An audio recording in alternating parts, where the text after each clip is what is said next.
Hello students, class 11th में जो सदिश विश्लेषण का चैप्टर चल रहा था उसमें हमने आप लोगों को अदिश गुणन बता दिया था। अदिश गुणन अथवा बिंदु गुणन या स्केलर गुणन। ठीक, आज हम लोग देखेंगे सदिश गुणन को हम किस प्रकार परिभाषित कर सकते हैं और इसका क्या सूत्र होता है और कुछ एक इसके उदाहरण।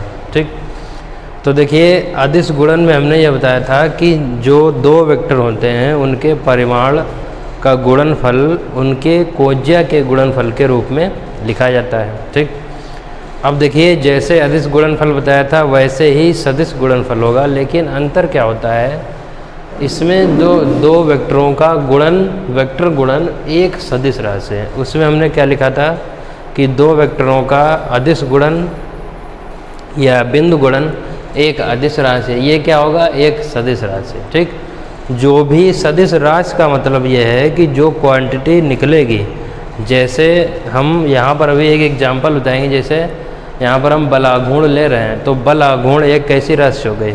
सदिश राशि। उसका मतलब ये है यहाँ पर, ठीक, जिसका परिमाण उन दोनों वेक्टरों के परिमाणों तथा उनके बीच के कोण की ज्या, उसमें क्या था? उसमें था कोज्या। क्या था?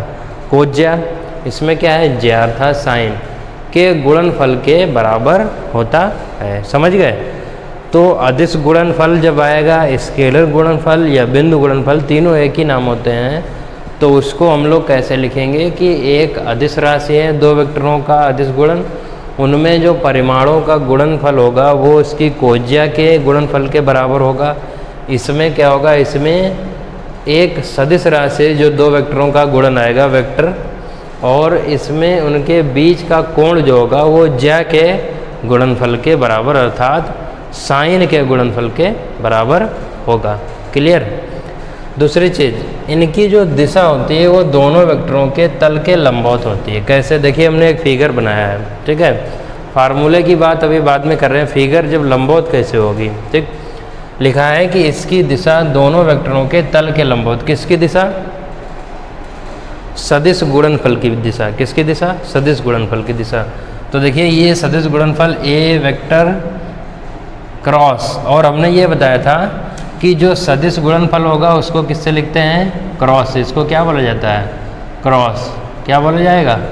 क्रॉस। ठीक है, मल्टीप्लाई नहीं है।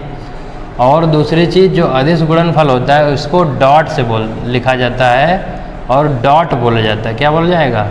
डॉट। ये अंतर होता है, याद रखिएगा। ठीक है, डॉट और क्रॉस। समझ रहे हैं? देखिए इसमें इसकी तल की लंबवत दिशा होगी। ये दो वेक्टर दिए, ये ए वेक्टर है, ठीक है, ये बी वेक्टर, इसके जो है परपेंडिकुलर क्या है? ए क्रॉस बी है। ठीक है, लिखा गया है ए व बी का तल कैसा है? लंबवत। ठीक, सूत्र की बात करते हैं, इसके फार्मूले की बात। ठीक है, तो देखिए हमने बताया था इसको क्रॉस से लिखा जाता है। तो ए वेक्टर क्रॉस बी वेक्टर, ए वेक्टर क्रॉस बी वेक्टर बराबर क्या हो जाएगा? ए बी साइन थीटा, क्योंकि ज्या के रूप में था कि नहीं?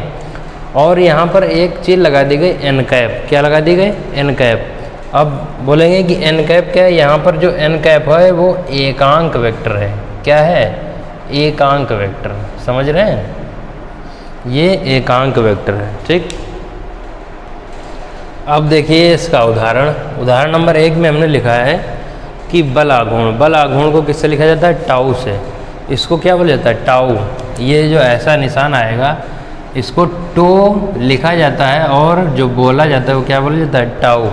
टो या टाउ। ठीक है, वेक्टरों आर वेक्टर तथा एफ वेक्टर के वेक्टर गुणनफल के बराबर होता है। देखिए यहाँ पर हमने एक चित्र बनाया है, इसके 3 अक्ष थे। एक एक्स अक्ष है, एक वाई अक्ष ये वाला इधर है, एक जेड अक्ष है। ठीक है, तो जो इनका गुणनफल होता है वो एक वेक्टर गुणनफल होता है। कैसा गुणनफल? एक वेक्टर गुणनफल होगा। तो इसका क्या लिखा गया? टाउ वेक्टर बराबर F vector cross r vector. ठीक है, चूँकि वेक्टर गुणनफल है तो इसमें जो रेशियो आता है, ठीक है, वो साइन का रेशियो आएगा। किसका रेशियो? साइन का। तो टाउ बराबर क्या लिखेंगे? F R sine theta. क्या लिखेंगे? F R sine theta. ठीक, फिगर बनाया। फिगर में यही हमने बताया था कि जो दोनों का क्रॉस होता है, अर्थात देखिए ये एक राशि आर दी गई है, एक एफ दी गई है, और इसके लंबवत में टाउ लेना है। ठीक है, तो लंबवत में ही होगा, तभी इसका क्या होगा, क्रॉस मल्टीप्लाई होगा, अर्थात सदिश गुणनफल होगा। तो टाउ बराबर क्या निकल आएगा, F R sine theta. Clear है, ये फिगर बना लेंगे, थीटा एंगल पर ये घुमा है, ठीक। दूसरी चीज़ इसी प्रकार कोणीय संवेग की बात करते हैं, किसकी, कोणीय संवेग। अभी जब आगे पढ़ेंगे आपका तो इसका डेरिवेशन वगैरह आएगा। तो कोणीय संवेग को जे से लिखते हैं, किससे लिखते हैं, जे से। जे बराबर होता है पी क्रॉस आर। इसी प्रकार पी क्या है यहाँ पर, पी जो है वो रेखीय संवेग है। क्या है, रेखीय संवेग। आर जो है उसकी दूरी है, ठीक है। तो जे बराबर क्या हो जाता है, जे बराबर पी वेक्टर क्रॉस आर, ठीक है। और क्रॉस को जब उसमें लिखेंगे इसके परिमाणों के रूप में, ठीक है, यहाँ हमने बताया था परिमाण के रूप में, तो जे बराबर क्या हो जाएगा, P R sine theta. Clear है, इतनी चीज़ सभी लोग आप कॉपी पे लिखिए, इसको समझिए। देखिए अदिश गुणनफल हो चुका है, उसके बारे में हमने काफ़ी बताया है, और ये सदिश गुणनफल भी हो गया, ठीक। अब इसका थोड़ा क्रॉस मल्टीप्लाई बता देंगे, ठीक। उसके बाद में जो नेक्स्ट टॉपिक होगा प्रक्षेप से संबंधित, ठीक है।